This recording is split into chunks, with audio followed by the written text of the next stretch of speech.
And all you have to be doing is figuring out, okay, if I'm going to have to pay, if I want to make $7 per sale on a book, okay, what price does that book have to sell for me able to make the profit I want to make off of it? And it doesn't matter what the fees go up to, as long as you do that, the business will always work for you. I mean, as Amazon raises fees or you decide you want to make crazy, crazy profit on every item, the amount of items that you're going to buy is going to be restricted. But at no point will the business not be viable unless the fees just get so ridiculous that there just isn't any books to find. But really, books cover the whole gamut of selling prices. So I mean, if you only want to sell books that sell for $20 or more, there's plenty of books out there to buy for you. You only want to sell books that sell for $30 or more, there's still plenty of books out there for you. It's just going to be a little bit less than, you're going to lose a lot of books from $20 to $30. And 40, still, now you're starting to get up in an area where, well, this is going to be tough. But there's still books out there at $40 a piece that you can buy, and so on and so forth. So I think most people get into the business and then they sell their first item and they see their fees, well, and they say, well, there's no way I can ever sell an item and make money off of it. And that's the wrong mindset to approach it with. And that's what I want you to learn from this episode is, do not approach it from the fact that they're going to take so much money from it. But you're going to approach it in a way that, okay, because they're taking so much money out of this means that every item I have to sell has to sell for over X amount of dollars. And if you put that into your mindset, you'll quickly learn that, yeah, you're not going to walk into a thrift store and just start pulling books off the shelves. That's not how this business works. 98% of books that you're going to be looking at are going to be completely unprofitable. If you have the delusion that you're going to walk into a thrift store and just start scanning books and half of them are going to go into your cart, you're very wrong. But it is still a very viable business. It just makes it a little bit harder to do that. And I would say that in my experience with seeing new sellers, this is one of the biggest hurdles to get over in that initial stage, is just wrapping your head around the fact that you need to pay so much in fees. Now, I want to flip this over because I also want to put some rationale into your head of, okay, yeah, they are taking half of the money when you sell a product,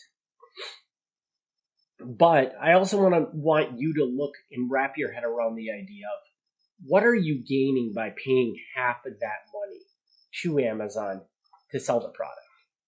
And when I look at it, as I've done this for years now, and I see that what I see is I'm giving half of my revenue to Amazon, and Amazon is giving me access to a website that literally has millions and millions and millions of people visiting it every month. Now, if you were to say, well, I don't want to pay all these fees to Amazon, I would rather just go out and start my own website and sell my used books through my own website. Well, try to wrap your head around how much money it would cost you to drive the necessary traffic. Now, you would never need to get Amazon-like traffic to your website, but to get the amount of traffic you would need to be able to sell enough books to make your business profitable, I think that if you look at it from that perspective, you're going to find out that over time you're going to learn that actually Amazon's fees are quite a bargain, because they're giving you access to a selling platform that literally Amazon is the only selling platform out there that is as powerful as Amazon. Online selling platforms, nothing even remotely compares to it. When you look at the top selling websites on the internet, like Shopify is right up there, but Shopify is nothing compared to Amazon, because people are not going to Shopify to shop. They have Shopify is only powerful because they have literally millions and millions of sellers that are driving traffic to their Shopify store. But Amazon has a base of customers that goes to Amazon.com specifically for shopping just for random things. And the cost to build that, I mean, I couldn't even give you a number to even compare it to, but just you have to believe me that the value that they're giving you with those fees is way more valuable than what they're actually charging you for the fees. And the reason they do it is because, I mean, it's a win-win situation for them.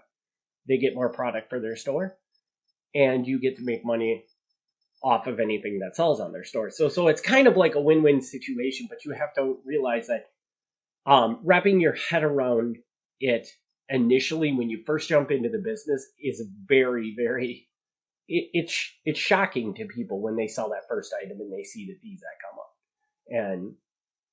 And most people's initial response is, that's ridiculous. But when you look at what you're getting from the venue, when you look at what you're getting from Amazon and what you're paying in, it is actually quite a bargain what they're giving to you for you. So I guess the moral of this episode, which is just going to be that I highly recommend that you jump over to Google, type in Amazon FBA profit calculator, start playing. There's going to be multiple ones out there. I'd highly recommend you just there is one specifically from Amazon, and I would play with that one just because that one is going to, you know, that the data is going to be up to date. The fees are calculated properly, and they're not using old methodology or old pricing structures or anything. But just get on there and play around in that, and just start looking up products and figuring, okay, if I sold this for this, how much in the fees are they going to take? So you have eliminate that shell shock of, I would much rather have that shell shock of seeing the fees before I sell any item than to sell your first item and then find out that you priced that item way too low because you did not properly understand how much fees they were actually going to take. And this kind of goes back to, we're going to learn more about this as we go through in this podcast, but that's why it's crucial to have the proper tools when you're sourcing items and things like that, because most of these tools that are available out there for you to use will tell you it'll right there on the fly as you're scanning an item in a store to see if it's profitable. It's going to calculate all the fees and tell you if the item is profitable or not. So you don't have to rack your brain around, oh my God, how am I going to figure out how much fees they're actually going to take out? Because if you look at the way they structure the fees, especially on the FBA side of the business, it's completely ridiculous, and nobody could do it straight off their head. So, but the important thing is just to understand because you might be in the mindset of right now, hey, if I buy a book for $1 and I sell it for $8, I'll be doing real good. And in the Amazon world, that is not the case. If you buy a book for $1 and you sell it for $8, you're probably going to lose money every time. So it depends on the book. Again, books vary in size, and the fees are based on the size, or at least a portion of the fees are based on size. So some of them you might make a profit, but the majority of books you're going to lose money on. So it's very important for you to wrap your head around that before you jump too far into selling on Amazon. So with that, I'm going to wrap this episode up. This is going to be your first episode where you have homework, and that homework is going to be, as soon as you're done with this, listening to this episode, unless you're driving, you're excused if you're driving, but pull out your computer, look up this Amazon FBA calculator, and just play around with it so you can kind of get your head wrapped around the fees. We will be back next week with another episode, in 2 weeks with another episode.